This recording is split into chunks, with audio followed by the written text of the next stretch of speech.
Can I talk to you all? I'd like to talk to you all, right? It's very important. This is very important. You need to learn this stuff, right? Okay. I want to talk to you about bloodlines, right?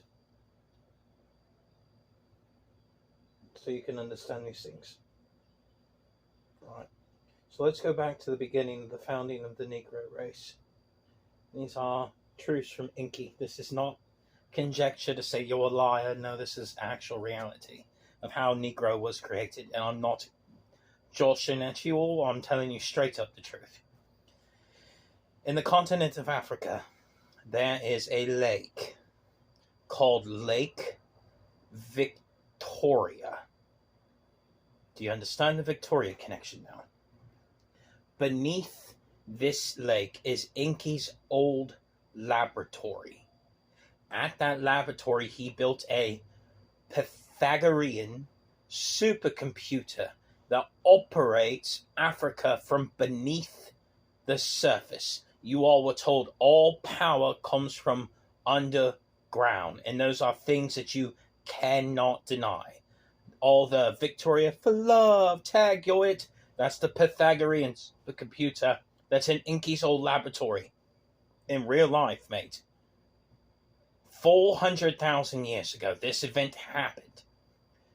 Inky himself, because Inky isn't a woman, mate. So women claiming to be Inky, that's not reality. Inky's male. Captured something called a Lulu. L-U-L-U is what it was called at the time, mate. Is what they named the most intelligent ape-like species that they found on the continent. It was a monkey. Looked like a cross between a chimpanzee and a gorilla in real life. Inky took that genetic sample and stripped it of its genetic material.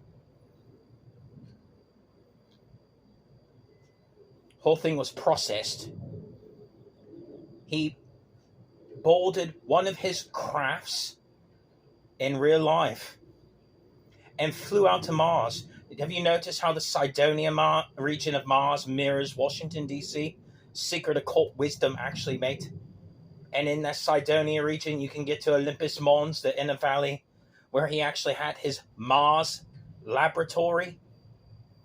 Olympus Mons, well, that sounds like Mount Olympus, so I'm going to get there, mate. This is the truth of the Negro. I'm not fucking with you all. This is reality. He took only one strand of his DNA. Just one strand. One and only one strand of DNA. Nothing else. And created a species called Igigi, and there was 200 of them that he made. Nothing else. 200. Inky controls genetics for the Anunnaki. It's his job. Not a game. Reality.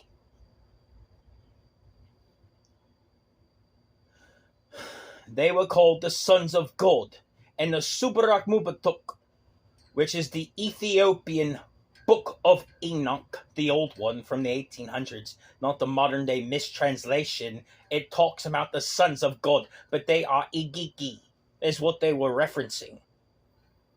A separate genetic development program was occurring upon this planet by the tall white extraterrestrials who created a race of species called the Daughters of Man.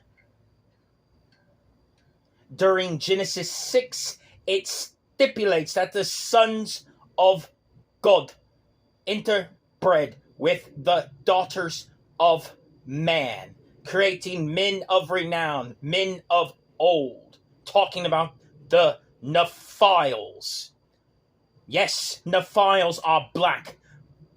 Black and brown people calling white people Nephiles is not reality. The blacks are the fucking Nephilim. Because they rebelled, Inky cursed them with hair like a goat. You see their hair? You see why it's kinked up and oily like a goat's hair? This is not a game. This is actual reality. They are not saviors or anything else. And their bloodline continued to descend down into the Hamite bloodline. The sons of out of Cain through Ham's seed. Why is Ham cursed? Now you know. You want the truth? I'll tell you the truth, mate, about the Negro. Because it went from one strand of Anunnaki DNA with a monkey, making an Agigi, to in the file, and now they're just lazy Negroes who won't get the job. The only bloodline repentance for the entire black bloodline is for Mr. Raphael Warnock and a man named Larry, or anybody that came from Solomon and his union with Bathsheba, because Solomon was Bathsheba's son. Solomon was David's son in ancient times. So the blood of David redeemed their fallen seed. They are Ethiopian, and if you look at Ethiopian features, they look like white people with brown skin. Because they're not Nephiles. Negro are Nephile. What's the deal with all these black people in the United States thinking there's something? They come from West African slave blood. They are possessed by Dybbuk, which is an ancestral Hebrew spirit who is making them rise up and to think there's something that they're not, and they get on the internet and write a bunch of scam lies. Fact of the matter is, Ham's seed is cursed through Cain and further back, and now you know the truth. They are fallen. They do not come from my bloodline. The only Negro species that I reclaimed was the tribe of Solomon. I'll hear nothing more of this black nonsense.